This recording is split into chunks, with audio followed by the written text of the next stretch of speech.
જય જવાન જય કિસાન.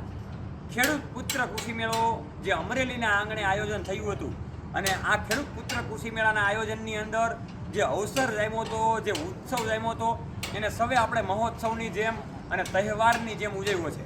ખાસ કરીને આ ગુજરાતની અંદર, ખાસ કરીને સૌરાષ્ટ્રમાં અમરેલીની અંદર જે ખેડૂત પુત્ર કૃષિ મેળો થયો એમાં ગુજરાતના ખેડૂતો તો આવ્યા જ છે, પણ આજુબાજુના રાજ્યની બોર્ડરના ખેડૂતો પણ અહીંયા આ કૃષિ મેળો જોવા માટે આવ્યા હતા.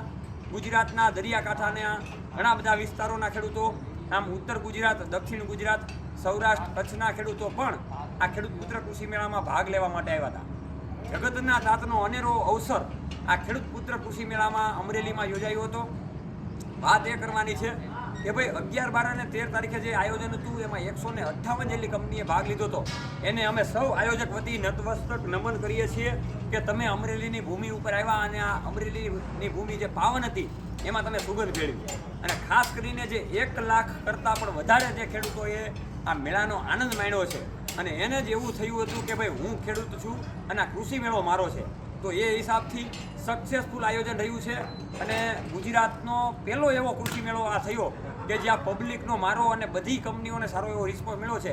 તો રેકોર્ડ બ્રેક અમે જે કર્યો છે એમાં આ તમામ શ્રેય તમામ કંપનીઓને અને આપણા પ્રિયજનો ખેડૂતોને જાય છે, જગતના તાતને જાય છે. ફરી પાછા ધમાકેદાર એન્ટ્રી સાથે આ જ ટાઈમે આપણે આનાથી 3 ગુણા આયોજન સાથે મળીશું અને ખેડૂતોને આપણે આધુનિક ખેતી તરફ લઈ જઈશું. ઘણી બધી સારી એવી કંપનીઓને પણ આપણે જોડીશું જેથી કરીને સારી એવી કંપનીઓ આગળ વધી શકે, ખેડૂતો આગળ વધી શકે. એટલે જ અમે સૌ મિત્રો કહી રહ્યા છીએ કે ખેડૂતોને ચમકાવવા માટે અમે ઘસાવવા તૈયાર છીએ. જય જવાન જય કિસાન. ફરી પાછા આવતી સાલ મળીશું.